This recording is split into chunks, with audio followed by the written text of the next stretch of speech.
إن الحمد لله نحمده ونستعينه ونستغفره ونعوذ بالله من شرور أنفسنا ومن سيئات أعمالنا من يهده الله فلا مضل له ومن يضلل فلا هادي له وأشهد أن لا إله إلا الله وحده لا شريك له وأشهد أن محمدا عبده ورسوله اللهم صل على محمد وعلى آل محمد كما صليت على إبراهيم وعلى آل إبراهيم إنك حميد مجيد اللهم بارك على محمد وعلى آل محمد كما باركت على إبراهيم وعلى آل إبراهيم إنك حميد مجيد أما بعد فإن خير الحديث كتاب الله وخير الهدي هدي محمد صلى الله عليه وسلم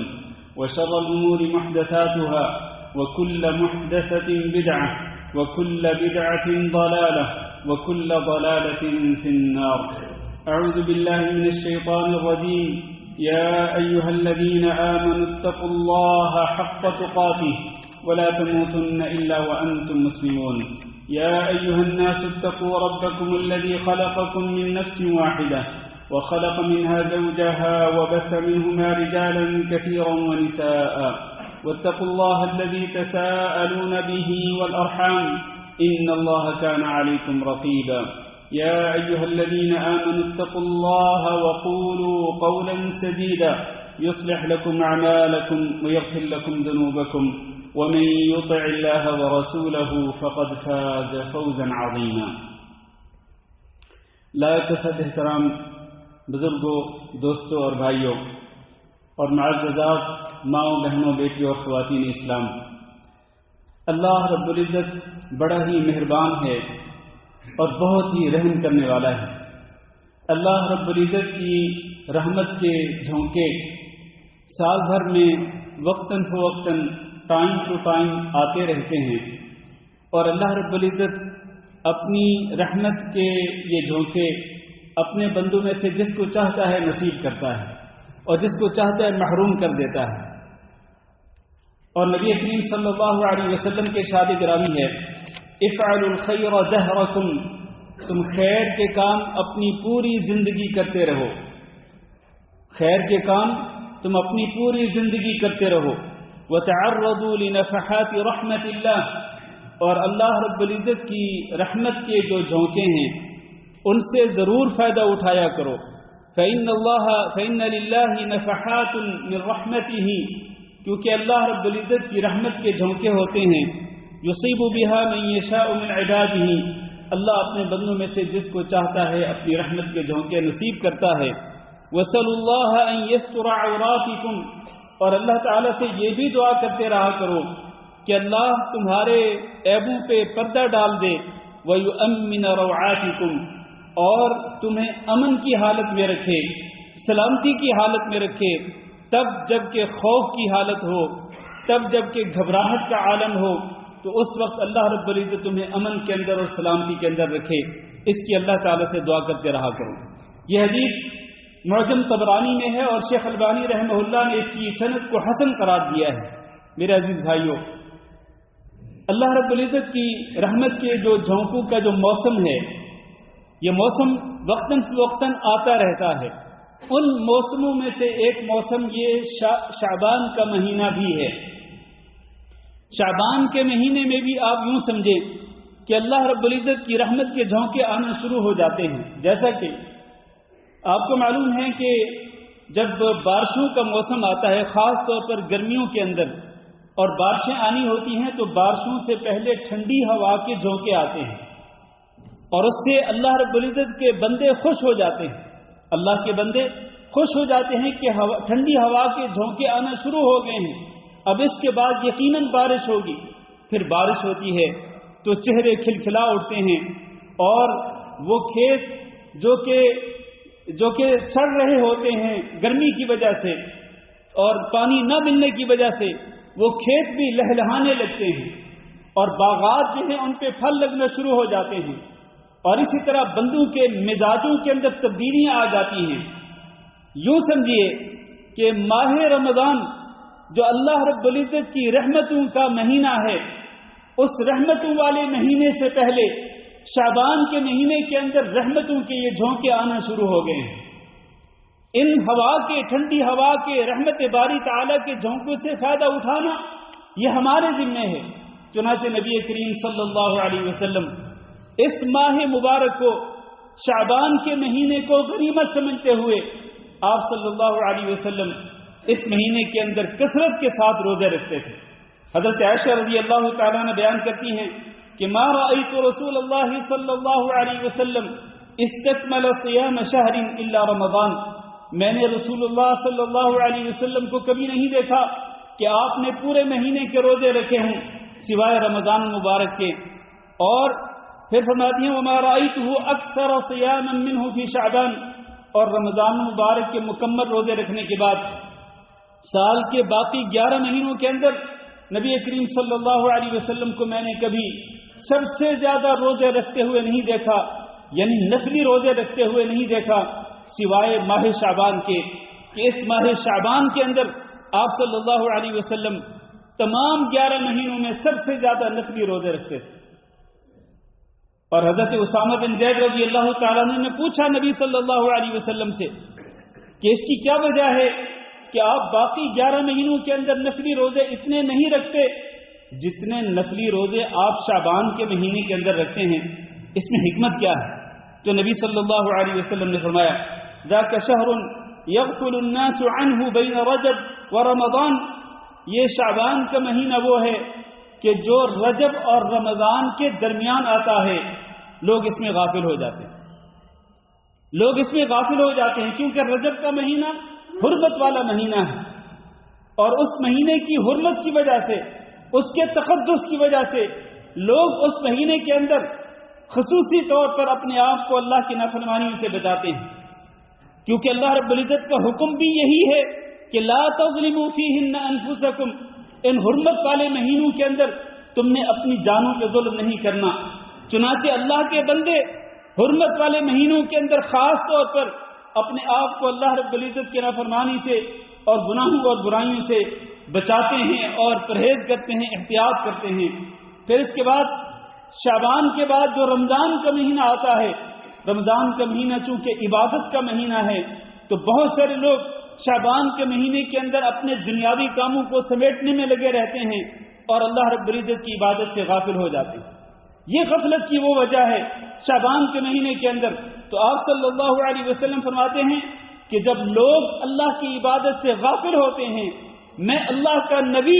اس وقت غفلت کے اوقات کے اندر میں اللہ کی عبادت کے اندر مشغول ہوتا ہوں۔ اور پھر اس کی دوسری وجہ نبی صلی اللہ علیہ وسلم نے بیان فرمائی کہ وہ شہر ترفع فیہ الاعمال الى رب العالمین، یہ وہ مہینہ ہے کہ جس میں رب العالمین کی طرف انسانوں کے اعمال اٹھائے جاتے ہیں۔ فانا احب ان يرفع عملی ونصائی، میں اس بات کو پسند کرتا ہوں کہ میرے اعمال جب رب العالمین کی طرف بلند کیے جائیں، اس کی طرف لے جائے جائیں، تو میں اس وقت روزے کی حالت میں ہوں۔ تو نبی صلی اللہ علیہ وسلم نے 2 حکمتیں بیان فرمائی ماہ شعبان کے اندر کثرت کے ساتھ روزے رکھنے کی 2 حکمتیں۔ ایک یہ کہ لوگ اس مہینے کے اندر غافل ہوتے ہیں، اور غفلت کے وقت انسان اگر عبادت کے اندر مشغول ہو تو اس کا اجر اور زیادہ بڑھ جاتا ہے۔ جیسے کہ آپ جانتے ہیں کہ رات کا وقت ہے، رات کو اکثر لوگ سوئے رہتے ہیں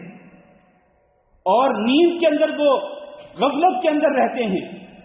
سو کر وہ غفلت کے اندر رہتے ہیں، رب العالمین کے ذکر سے غافل ہوتے ہیں۔ لیکن ایک بندہ اگر اٹھے، وضو کرے اور رب العالمین کی بارگاہ میں کھڑا ہو کر وہ نماز تہجد پڑھنا شروع کر دے، جبکہ لوگ سوئے ہوئے ہیں، یہ اٹھ کر رب العالمین سے سرگوشیاں کر رہا ہے، گڑ گڑا کر اللہ رب العزت سے معافیاں مانگ رہا ہے، اور یہ دعا کر رہا ہے، استغفار کر رہا ہے، قرآن پڑھ رہا ہے، اللہ کے ذکر کے اندر مشغول ہے، اس کا اجر و ثواب یقیناً زیادہ ہے۔ عصر کے وقت لوگ مشغول ہوتے ہیں کہ سارے دن کے کاموں کو وہ سمیٹنا چاہتے ہیں مغرب ہونے سے پہلے کیونکہ ان کو اپنے گھر کی طرف بھی واپس لوٹنا ہوتا ہے۔ تو عصر کا وقت جو ہے یہ بھی وہ وقت ہے کہ جب لوگ غافل ہوتے ہیں، لیکن عصر کی نماز کی حفاظت کرنا عین اس وقت جب کہ لوگ غافل ہوں، اس کی اہمیت اور بھی زیادہ ہے۔ اس لیے اللہ رب العزت نے تمام نمازوں کی حفاظت کا حکم دیا، لیکن خاص طور پر الصلاۃ الوسطی، حافظوا علی الصلوات والصلاۃ الوسطی،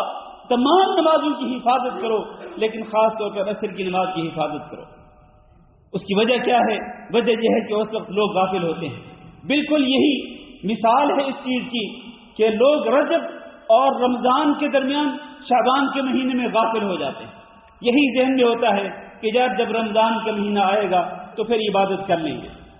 پھر روزے بھی رکھیں گے اور پھر باقی عبادات بھی کریں گے، اس مہینے کے اندر مزے کرو۔ لیکن میرے بھائیوں، اس عین غفلت کے وقت میں اگر آپ روزے رکھیں گے، اور پھر کیا وجہ ہے؟ بات توجہ سے سنیے گا، کیا وجہ ہے کہ نبی صلی اللہ علیہ وسلم نے عبادات میں سے خاص طور پر روزے کو چنا اور اس مہینے کے اندر کثرت کے ساتھ یہ عبادت کی؟ اس کی وجہ یہ ہے کہ یہ روزہ وہ عبادت ہے کہ جس کے اندر کئی عبادات جمع ہو جاتی ہیں۔ روزے کی وجہ سے آپ سحری کے وقت اٹھیں گے، سحری کھائیں گے، اور سحری کا وقت بابرکت وقت ہوتا ہے۔ ہو سکتا ہے کہ روزہ رکھنے کی وجہ سے آپ اس وقت تہجد بھی پڑھیں، اس وقت رب العالمین کے سامنے آپ گر گرا کے روئیں اور دعا کریں، استغفار کریں، اپنے گناہوں کی بخشش طلب کریں، پھر فجر کی نماز باجماعت ادا کریں۔ ہو سکتا ہے پھر اس کے بعد نماز اشراق بھی پڑھیں، پھر سارا دن چونکہ روزے کی حالت میں رہیں گے، نمازوں کا بھی آپ خاص خیال رکھیں گے، اور خاص طور پر اپنے پورے جسم کو آپ اللہ رب العزت کی نافرمانی سے بچائیں گے، کیونکہ آپ کو یہ پتہ ہے کہ میں آج روزے کی حالت میں ہوں۔ تو اس لیے نبی صلی اللہ علیہ وسلم نے خاص طور پر روزے کی عبادت کو چنا اس مہینے کے لیے، اور پھر اس مہینے کے اندر روزہ رکھ کر حقیقت میں نبی صلی اللہ علیہ وسلم نے تیاری بھی کی ہے رمضان کے فرض روزوں کے لیے۔ اس سے میرے بھائیوں، یہ ساری جو گفتگو ہے، اس سے یہ میں آپ کے سامنے ذکر کرنا چاہتا ہوں کہ ہمیں اس مہینے کو غنیمت سمجھنا چاہیے، اور اس مہینے کے اندر کثرت کے ساتھ روزے بھی رکھیں اور دیگر عبادات کا بھی اہتمام کریں، اور اپنے آپ کو اپنے آپ کو تیار کریں رمضان کے مہینے کی عبادت کے لیے۔ اور جس طرح میں نے پہلے کہا کہ رمضان کے مہینے میں اللہ رب العزت کی رحمت کی بارش ہوگی، اس بارش سے پہلے ابھی یہ ٹھنڈی ہواؤں کے رحمت باری تعالیٰ کے جھونکے آنا شروع ہو گئے ہیں، تو اس سے ہمیں استفادہ کرنا چاہیے۔ اور پھر یہ جو احساس ہے کہ اس مہینے کے اندر رب العالمین کی طرف اعمال اٹھائے جاتے ہیں، یہ وہ چیز ہے جو انسان کو آمادہ کرتی ہے کہ چونکہ میرے اعمال رب العالمین کی طرف اٹھائے جا رہے ہیں تو مجھے اللہ رب العزت سے شرم اور حیا کرنی چاہیے، اور مجھے اللہ رب العزت سے ڈرنا چاہیے۔ میرے ایسے اعمال رب العالمین کی طرف بلند نہ کیے جائیں کہ جو رب العالمین کو ناراض کرنے والے ہوں، میں وہ اعمال کروں، میرے وہ اعمال رب العالمین کی طرف بلند کیے جائیں جو رب العالمین کو راضی کرنے والے ہوں۔ نبی صلی اللہ علیہ وسلم فرماتے تھے، استحیوا من اللہ حق الحیا، تم اللہ تعالیٰ سے شرم و حیا اس طرح کیا کرو جس طرح شرم و حیا کرنے کا حق ہے۔ پھر آپ صلی اللہ علیہ وسلم اس کی وضاحت فرماتے تھے کہ اللہ رب العزت سے شرم و حیا اس طرح کرنا جس طرح حق ہے، اس کا مطلب یہ ہے کہ تم اپنے سر کی حفاظت کرو، اور سر میں جو کچھ ہے ان تمام چیزوں کی حفاظت کرو۔ یہ آنکھیں بھی اسی میں آتی ہیں، اور زبان بھی اسی میں آتی ہے، اور اسی طرح یہ کان بھی اسی میں آتے ہیں۔ اس سر کو انسان رب العالمین کے علاوہ غیر اللہ کے سامنے نہ جھکائے، اپنے دماغ کے اندر وہ ریاکاری کی نیت نہ کرے اور تعریف سننے کی خواہش پیدا نہ ہو، اور اپنے ان تمام اعضاء کی حفاظت کرے۔ والبطن وما حوا، اور اسی طرح پیٹ کے اندر جو کچھ جائے اس کی انسان حفاظت کرے، یعنی حلال کھائے اور حرام سے اپنے آپ کو بچائے۔ ولتذکر الموت والبلا، اور اسی طرح موت کو، اور موت کے بعد جس طرح قبروں کے اندر انسان کی ہڈیاں گل سڑ جاتی ہیں، اس کو انسان یاد کرے۔ اللہ کے رسول نے فرمایا کہ اگر تم اس طرح کرو گے تو پھر تم اللہ رب العزت سے اس طرح حیا کرنے والے بن جاؤ گے جس طرح حیا کرنے کا حق ہے۔ اور سلف صالحین اس مہینے کو غنیمت سمجھتے ہوئے اس مہینے کے اندر عبادت کثرت سے کرتے تھے۔ بعض سلف صالحین قراءت قرآن کے لیے فارغ ہو جاتے تھے، قراءت قرآن کے لیے، یعنی کثرت کے ساتھ قرآن مجید کی قراءت کرتے تھے، اس کا دور کرتے تھے۔ اور اسی طرح یہ کہا جاتا تھا کہ شہر رجب شہر الزرع، کہ رجب کا مہینہ یہ کاشت کرنے کا مہینہ ہے، وہ شہر شعبان سقی الزرع، اور شعبان کا مہینہ اس کھیتی کو پانی پلانے کا مہینہ ہے، وشہر رمضان حصاد الزرع، اور پھر رمضان کے مہینے میں کٹائی کرنے کا مہینہ ہے، یعنی پہلے آپ کاشتکاری کرتے ہیں، پھر آپ اپنے کھیتوں کو پانی پلاتے ہیں، پھر آپ کٹائی کرتے ہیں، اپنی محنت کا پھل پاتے ہیں۔ تو یہ ابھی آپ ایسے سمجھے کہ اپنی کھیتی کو پانی پلانے کے لیے یہ آپ کو مہینہ ملا، پھر آگے مہینہ آ رہا ہے اپنی محنت کا پھل حاصل کرنے کے لیے۔ اللہ رب العزت سے دعا کرتے ہیں کہ اللہ رب العزت ہم سب کو اس مہینے کو غنیمت سمجھنے اور اس میں زیادہ سے زیادہ عبادت کرنے، اور پھر اس کے بعد اللہ رب العزت ہمیں ماہ رمضان کی عبادت کی بھی توفیق نصیب فرمائے۔ ماہ رمضان اللہ تعالی ہم سب کو صحت اور عافیت کی حالت میں نصیب فرمائے، اور اس کی برکتوں سے اللہ تعالی ہم سب کو مستفید ہونے کی توفیق دے۔ استغفر اللہ لی ولکم ولسائر المسلمین فاستغفروہ انہ هو الغفور الرحیم۔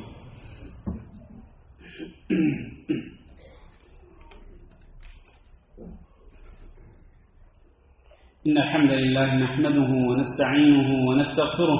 ونعوذ بالله من شرور أنفسنا ومن سيئات أعمالنا،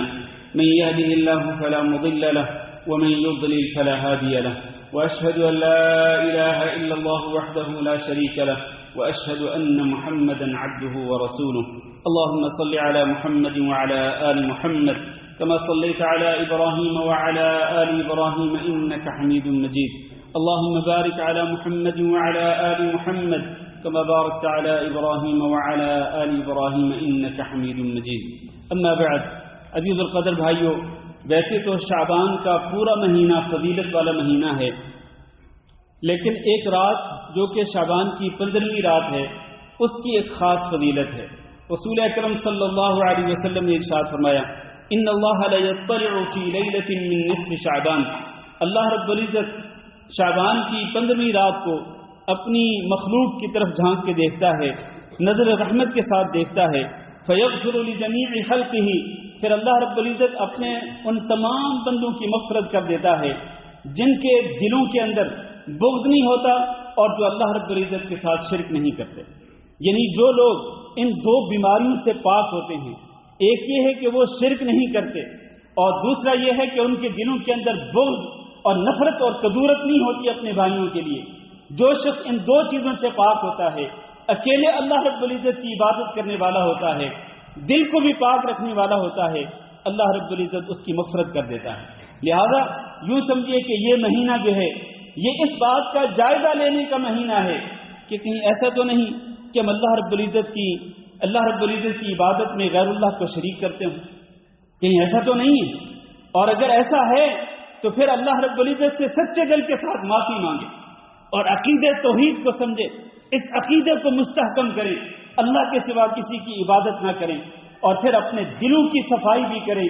اپنے دل صاف اور پاک کر لیں کدورتوں سے، بغض وغیرہ سے، تاکہ اللہ رب العزت آپ کی مغفرت کرے۔ اللہ رب العزت سے دعا ہے کہ اللہ ہم سب کی مغفرت فرما دیں اور ہمارے دلوں کو اللہ رب العزت پاک کر دے ان تمام بیماریوں سے جو بیماریاں انسان کے دل کو جو ہے وہ ملوث کر دیتی ہیں، اس کے دل کو بیمار کر دیتی ہیں۔ اللہ تعالی ہمارے دلوں کو پاک کر دے۔ میرے بھائیو، یہ بات یاد رکھیے گا کہ اس رات کی یہ فضیلت ہے، لیکن اس رات میں کسی خاص عبادت کی فضیلت نہیں ہے۔ اس رات کو عبادت کے لیے خاص کرنا، اس کی کوئی فضیلت نہیں ہے۔ لوگ تو خیر شب برات کے نام سے پتہ نہیں کیا کچھ کرتے ہیں، تو وہ ساری خرافات۔ اور آخری بات یہ ہے میرے عزیز بھائیو، چونکہ یہ مہینہ جو ہے یہ رمضان المبارک سے پہلے آخری مہینہ ہے، تو پچھلے رمضان المبارک میں اگر عذر کی بنا پہ کسی کے روزے قضا ہوئے ہیں، جس طرح ماؤں بہنوں بیٹیوں کے روزے قضا ہو جاتے ہیں عذر کی وجہ سے، تو ان کو چاہیے کہ وہ اسی مہینے کے اندر ان پچھلے روزوں کی قضا کریں۔ اسی طرح کسی اور بھائی کے اگر کسی بھی عذر کی بنا پہ، جیسے بیماری کی وجہ سے روزے قضا ہو گئی ہوں، سفر کی وجہ سے روزے قضا ہو گئی ہوں، تو رمضان مبارک کا مہینہ آنے سے پہلے پچھلے روزوں کو قضا کر لینا چاہیے۔ اللہ تعالی ہم سب کو اس کی توفیق دے، اور اللہ رب العزت ہمیں اس مہینے اور آنے والے مہینے کی برکتیں نصیب فرمائے۔ اللهم اغفر لنا وللمؤمنين والمؤمنات وللمسلمين والمسلمات الأحياء منهم والأموات۔ اللهم إنا نسألك العفو والعافية والمعافاة الدائمة في الدنيا والآخرة۔ اللهم إنا نسألك رضاك والجنة ونعوذ بك من سخطك والنار. اللهم فرج هم المهمومين ونفس كرب المكروبين واقض الدين عن المدينين واشف مرضانا ومرضى المسلمين. اللهم اشفنا واشف مرضانا ومرضى المسلمين. اللهم اشفنا واشف مرضانا ومرضى المسلمين. اللهم آمنا في أوطاننا واجعل هذا البلد آمنا مطمئنا وسائر بلاد المسلمين. عباد الله، إن الله يأمر بالعدل والإحسان وإيتاء ذي القربى وينهى عن الفحشاء والمنكر والبغي يعظكم لعلكم تذكرون. سبحان ربك رب العزة عما يصفون وسلام على المرسلين والحمد لله رب العالمين.